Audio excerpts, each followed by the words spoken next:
In September 2024, a group of 10 older gentlemen who called themselves Los Amigos set out to see major sites in Wyoming and Montana. Touring diverse parts of the country had become an annual ritual for these old college buddies and political associates over the past few years. Sampling the local food and telling our stories was, of course, a high point of every day's itinerary. But our stated purpose was to visit Yellowstone National Park, see the Little Bighorn battleground, attend the famous nightly rodeo in Cody, Wyoming, travel the scenic Bluetooth highway, and check out some very interesting museums in Cody and later in Bozeman, Montana. Of course, we'd be looking for grizzly bears along the way. Our first stop was the Buffalo Bill Center of the West, a Smithsonian-affiliated museum in Cody, Wyoming. Actually, it's 5 state-of-the-art museums in one: the Buffalo Bill Museum, the Cody Firearms Museum, the Draper Museum of Natural History, the Plains Indian Museum, and the Whitney Gallery of Western Art. My focus was on Buffalo Bill, his Wild West show, and what turned out to be the most comprehensive firearms museum in the United States. Colonel William Frederick Cody got his nickname Buffalo Bill from his work for the Kansas Pacific Railroad supplying meat to the workers. In just 18 months, from 1867 to 1868, he killed more than 4,000 American bison. That's right, the correct name is bison, not buffalo. But the name Buffalo stuck when Cody started and starred in his world-famous Wild West show. Who knew that Buffalo Bill Cody would turn out to be a successful promoter and showman who capitalized on the world's curiosity about the American West? His traveling extravaganza introduced cowboys, horsemanship, sharpshooting, and Indian lore to city folks of America and later Europe. Annie Oakley and Sitting Bull were among the show's most celebrated performers.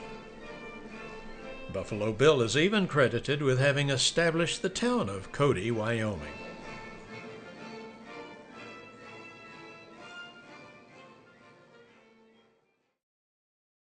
There's no more iconic symbol of the Old West than the frontier stagecoach.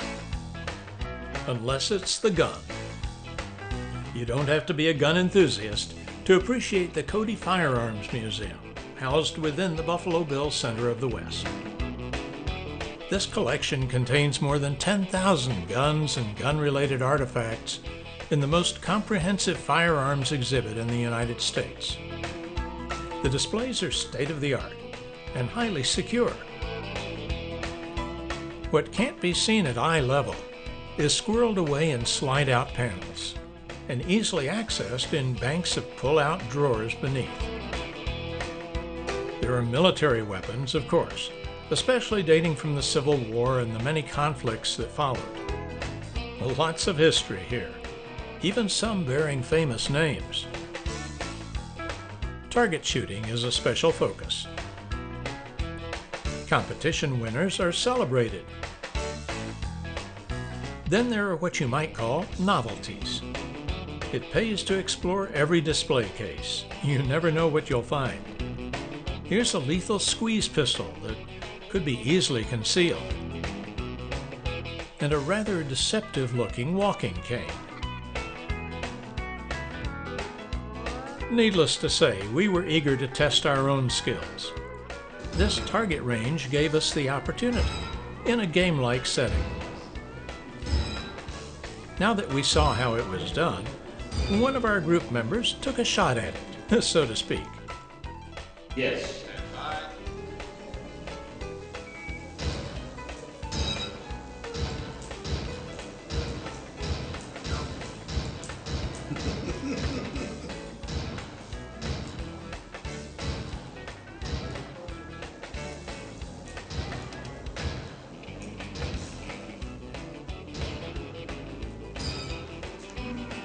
Another member proved to have a slow draw, but a much more careful aim.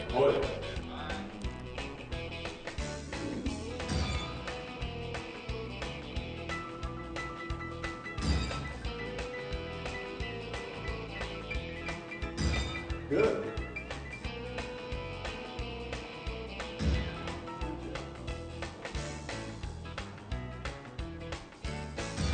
Now, good. You got it. Yeah. Good differential plans. With that modest success, we declared victory and went on to explore other parts of the Buffalo Bill Center of the West.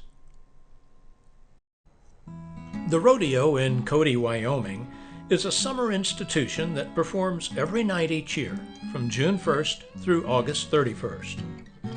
We were looking forward to the spectacle, but we arrived on September 1st. The pros had left the arena, and we were about to see the college competition.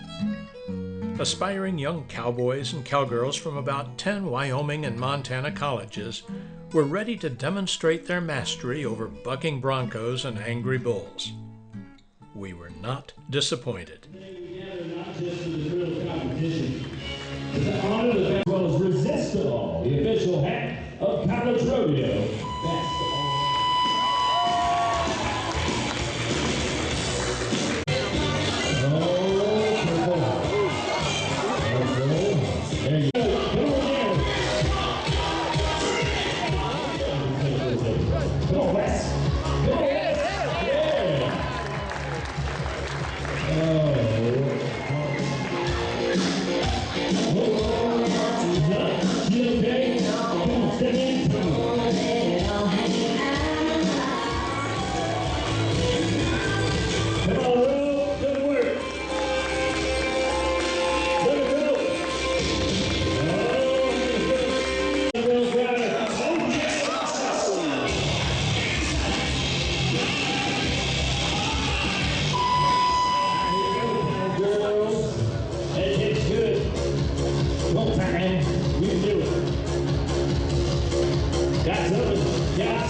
As we entered south-central Montana, we were struck by its unspoiled terrain, rolling hills that seemed to go on forever.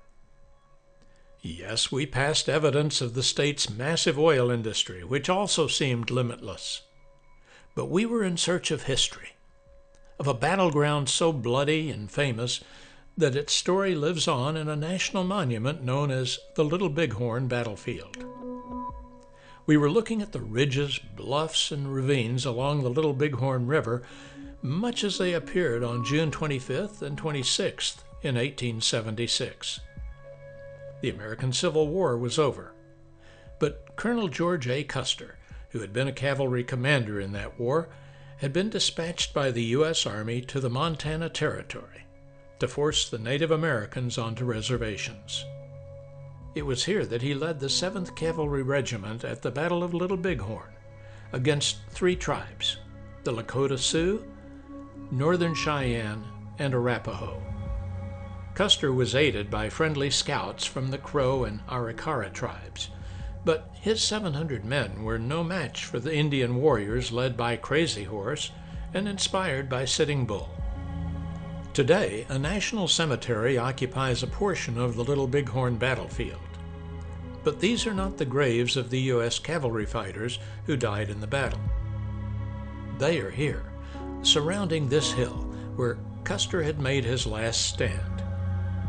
Today, a memorial column bears the names of those whose scattered bodies were collected from the battleground and buried nearby. Officers' remains were sent to various cemeteries throughout the country. You'll find George Custer buried at West Point. I found it sadly appropriate that even the falling horses were given recognition. A park ranger described in graphic terms how many of the 268 dead had been stripped naked, scalped, and their bodies mutilated. On the other side of the battle, the most impressive monument we saw was to the nomadic Plains Indians, who fought to maintain their traditional buffalo horse culture without being forced onto reservations. In panel after panel, their tribal stories are told in rich detail. And a most unusual sculpture commemorates the Native American warriors who fought at Little Bighorn. They decisively won this battle, but as we know, they eventually lost the war. Where is the most beautiful road in America? The late CBS travel correspondent Charles Kuralt answered, US 212, the Beartooth Highway. We had to check it out on our way to Yellowstone National Park. We picked up the 68-mile-long National Park Service Highway in Montana and drove it over Beartooth Pass in Wyoming. It was early September, so the pass was open through the rugged Beartooth Mountains. From mid-October through mid-May, however, heavy snowfall usually shuts it down completely. We had timed our visit well. Is this rock formation the fabled Beartooth? Well, maybe, but there are other more impressive candidates for the name running along the ridgeline of the mountain range itself. Meanwhile, our drive was getting more and more scenic as we passed through portions of the Custer, Shoshone, and Gallatin National Forests. Our elevation rise was more winding than steep, since we were climbing only from about 5,000 feet to about 11,000 feet. We found an observation point about 2,000 feet short of the summit. But that was not our only reason for stopping. From this vantage point, we could see a beautiful valley below, even a leftover snowpack.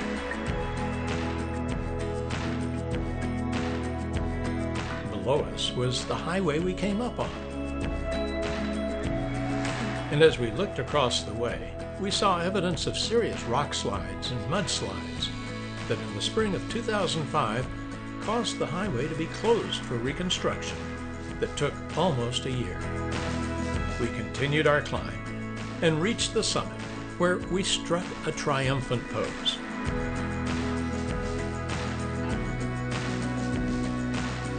We were now above the tree line, where rocks, alpine tundra, and glacial lakes defined our view. The drive down was as awe-inspiring as the drive up. Now, Mother Nature, you can bring on the snow.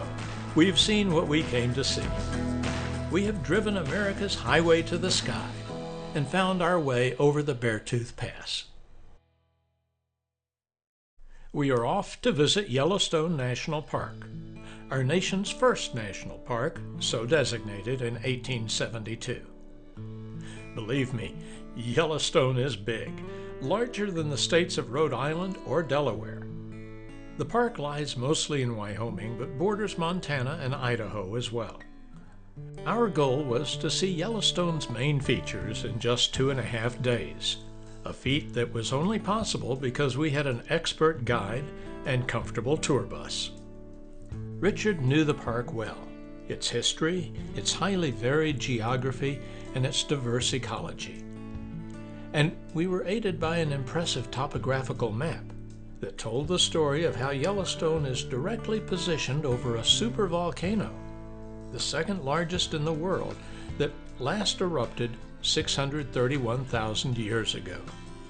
We gambled that it would stay dormant for the duration of our visit. The orange dotted line on this relief map follows the contour of the now dormant collapsed caldera or basin of the underlying volcano that has erupted several times over the last 2 million years.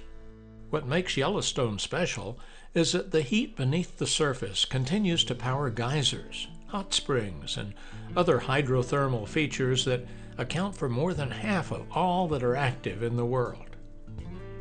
Yet, as we look around the edges of this map, we see snow-capped mountains. No wonder most of the roads and entrances are closed in Yellowstone throughout the winter. We had timed our visit well.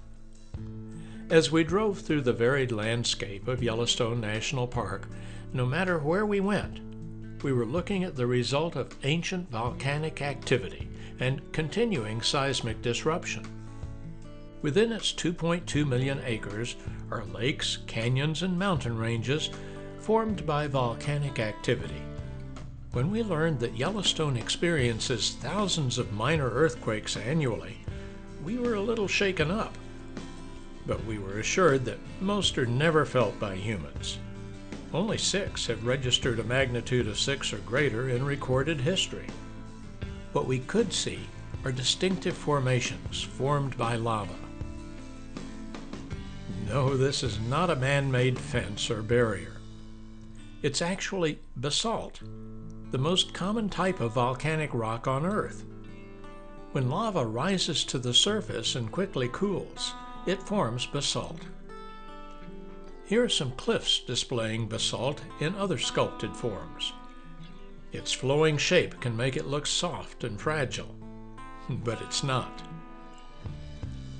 This cliff incorporates a related kind of igneous rock, obsidian, which is a natural form of volcanic glass, usually shiny and black. Obsidian is known for its hardness.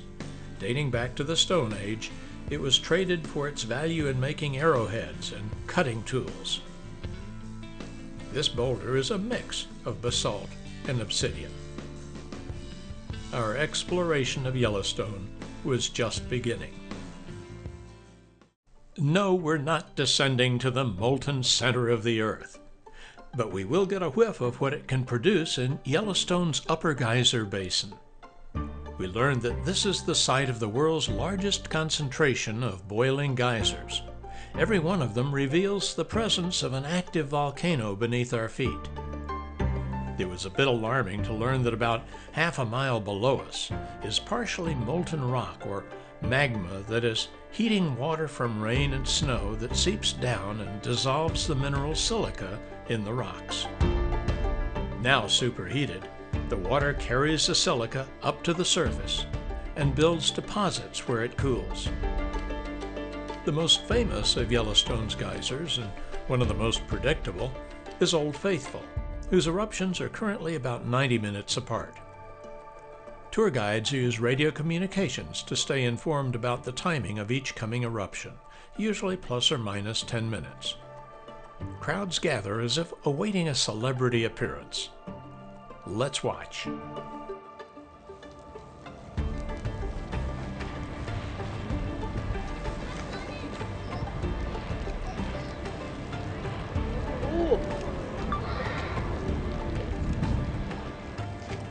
Old Faithful is tall, but it's not the park's tallest.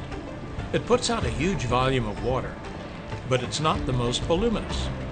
And it's not alone. Yellowstone has an average of 465 geysers active in any given year, but Old Faithful is the most popular, drawing the biggest crowds and giving rise to its own resort hotel, the venerable Old Faithful Inn. This National Historic Landmark was completed in 1904 with logs and stone from the local area. In fact, it's one of the world's largest log structures of its kind. A huge stone fireplace dominates the lobby, complete with an imposing clock fashioned of wood, copper, and wrought iron. My wife and I honeymooned here in 1976, and I'm happy to report the appearance hasn't changed much since then. Beyond Yellowstone's famous geysers, we set out on specially built walkways to see other hydrothermal features, such as hot springs, mud pots, steam vents, and gleaming white terraces. All are courtesy of hot magma from the volcano that lurks below. First stop, the hot springs. I like the ones with brilliant colors. The vibrant hues are caused not by minerals in every case, but by microorganisms that thrive in hot temperatures. As you can see, bacteria can produce a wide range of colors. Unlike geysers, which force steaming hot water through narrow passages until it erupts dramatically at the surface, hot springs have no constrictions, so boiling hot water is free to rise to the surface, cool off a bit, and sink back down. We found that there are more hot springs and pools than any other hydrothermal feature in the park. Other attractions are less water intensive. Mud pots are a prime example, entertaining us with quirky bubbles and sounds that make the most of what little water they have.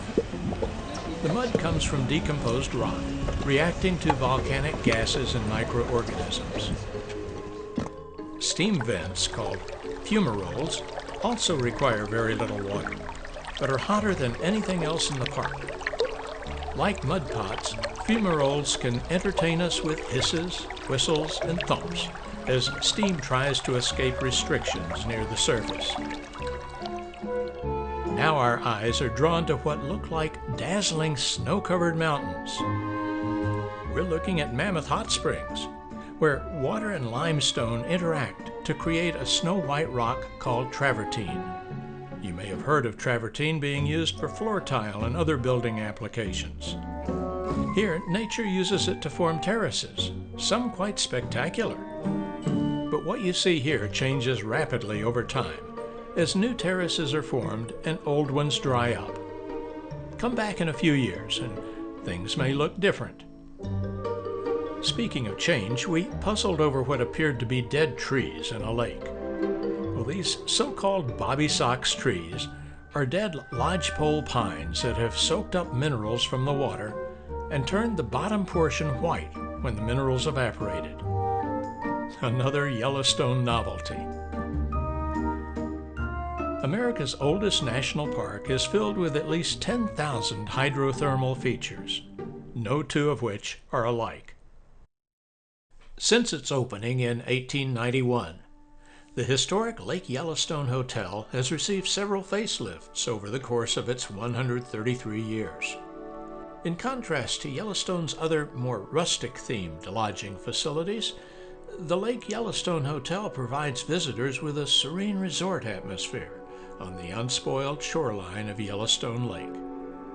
You're looking at the largest high-elevation lake in North America, at an altitude of more than 7,700 feet above sea level.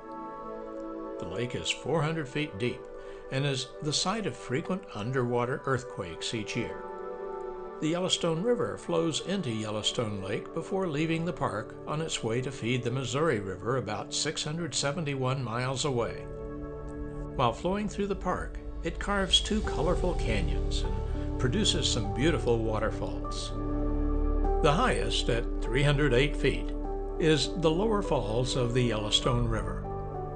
It's twice as high as Niagara Falls and is the focal point of the Grand Canyon of the Yellowstone. This rugged canyon is Yellowstone's largest, 24 miles long, from 800 to 1,200 feet deep, and anywhere from a quarter mile to 3/4 of a mile wide. The rocks of the canyon contain a variety of iron compounds that have changed color over time. You might say that the rocks of the canyon are rusting. The yellows indicate the presence of iron.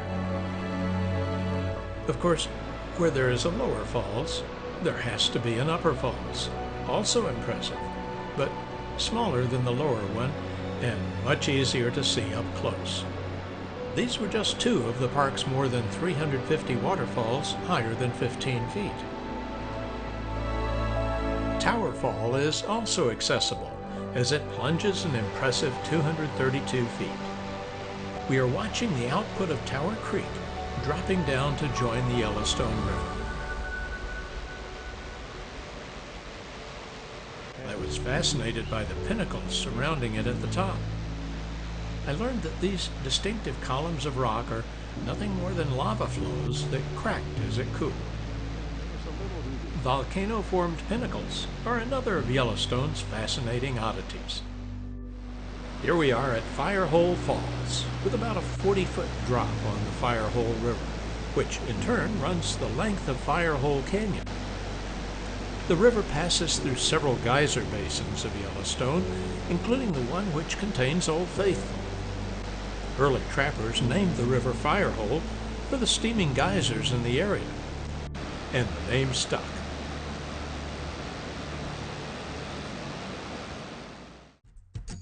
It's time for a photo safari in Yellowstone.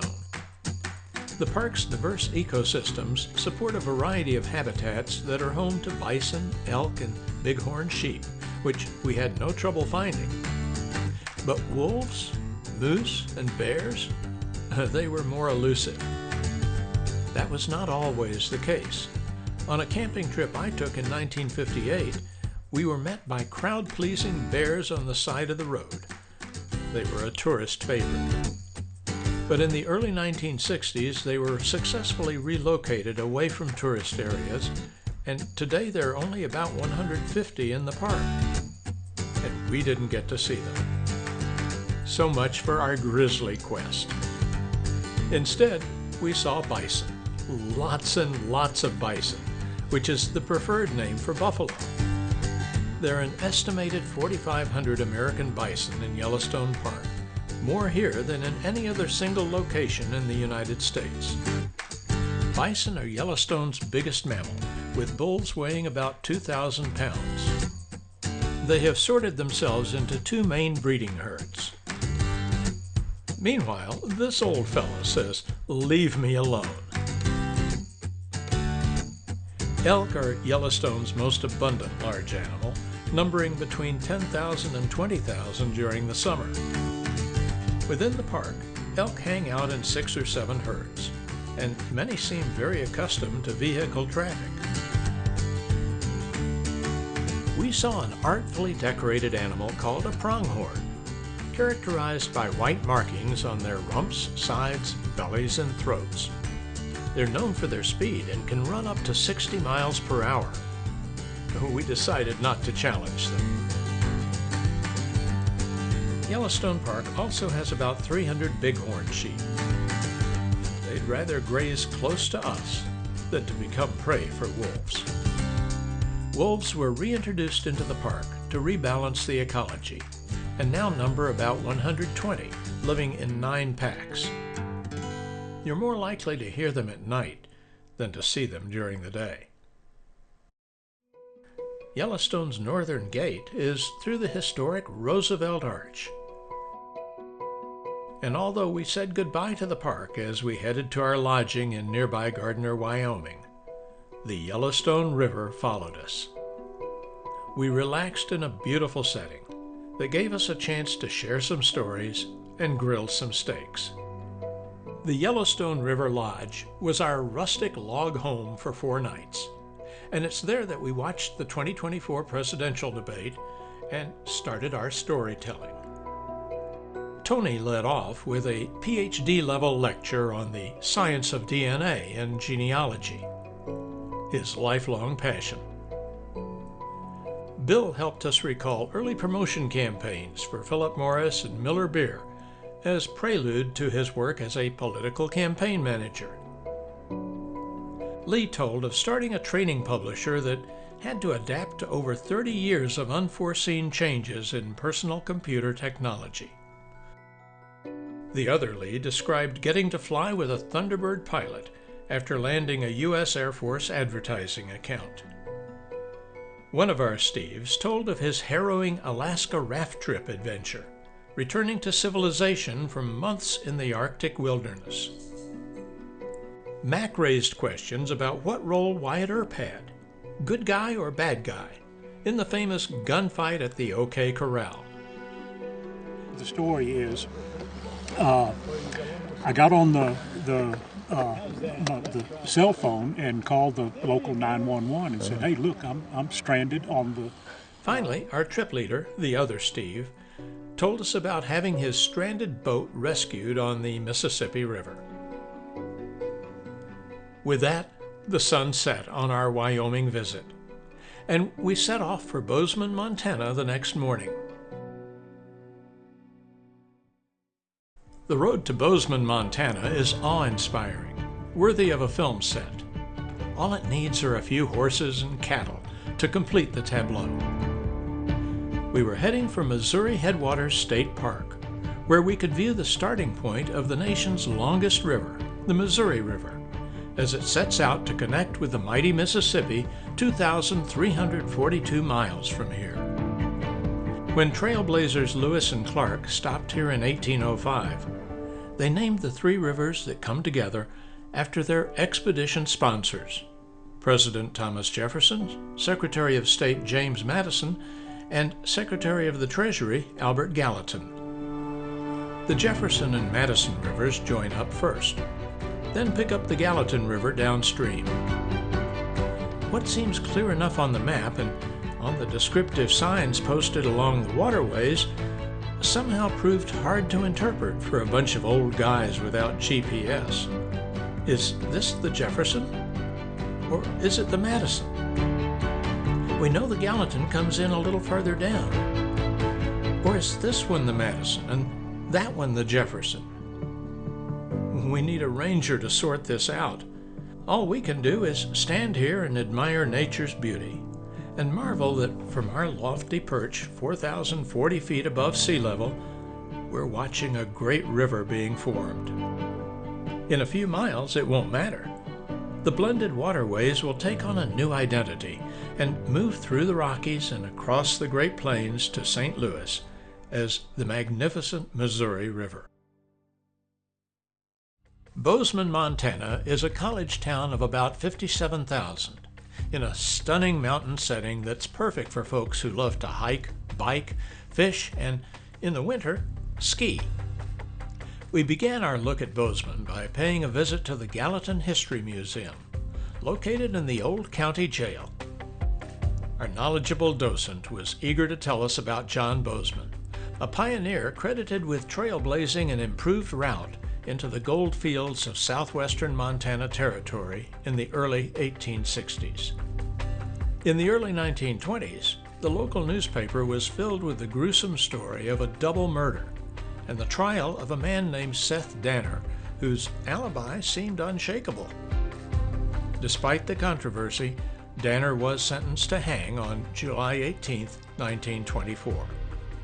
Looking up, we saw the replica of a noose dangling above a platform that would drop down at the appointed time. The execution went as planned.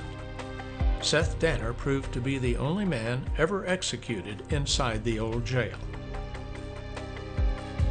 We were taken downstairs to see the original holding cells, from which prisoners would be escorted through a tunnel to the courthouse next door.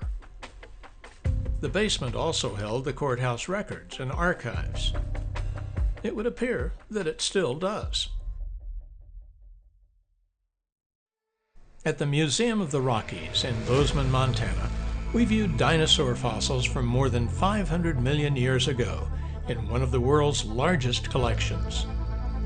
Before going inside, we were greeted by Big Mike, a life-size bronze sculpture cast from the bones of a Tyrannosaurus Rex.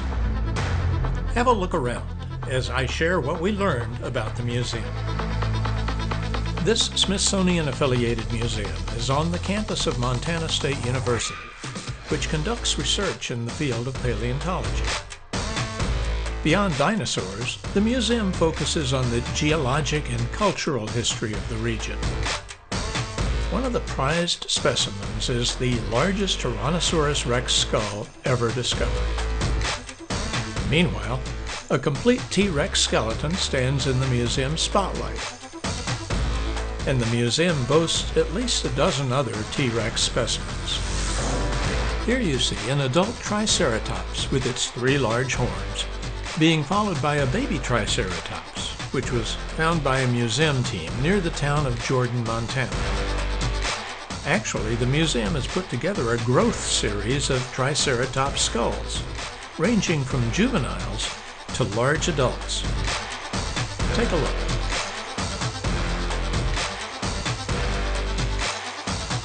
Fossil preparation is continuous in the museum's viewing lab. If you like jigsaw puzzles, you might enjoy this challenge.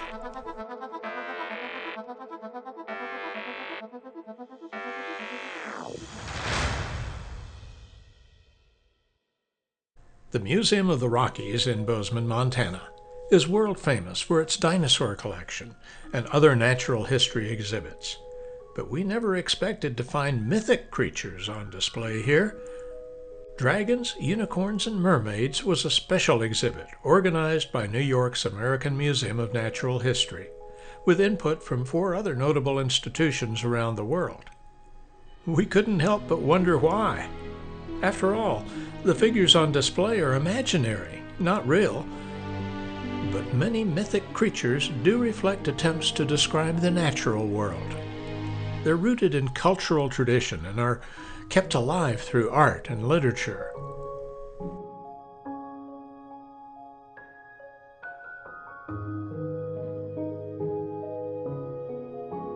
So move over, dinosaurs, and join us in a legendary flight of fancy.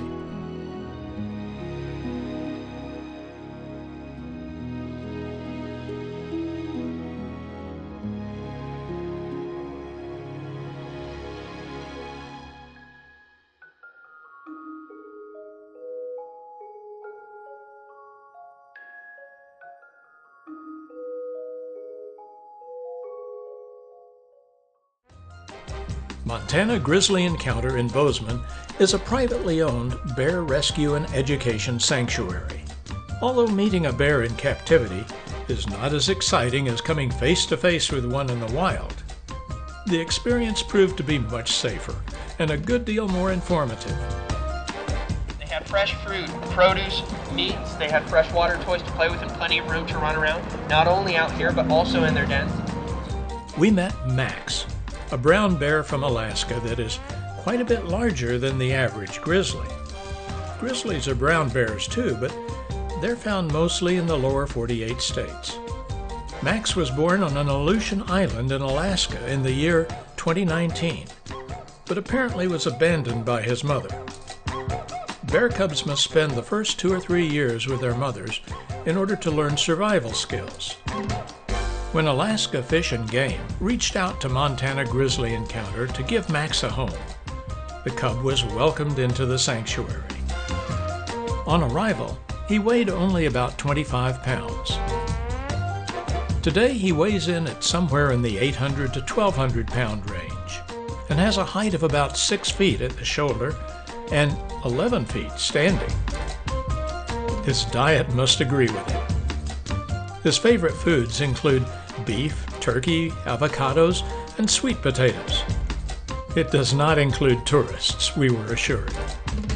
A brown bear's life expectancy in captivity is greater than it would be in the wild, 35 to 40 years versus only 25 to 30 years. A bear is very smart and has a keen sense of smell. It's learned to associate food with a human scent, which could lead to some scary problems if released near people. As for grizzlies, what makes them more feared than their larger brown bear cousins? Well, a grizzly's fur can appear to have white tips, which gives it a grizzled appearance. So relax, it's all in the name. Our Los Amigos trip in search of grizzlies had come to an end, and it was time to board our flights home. We had invested in some bear spray just in case, but fortunately we were able to return it.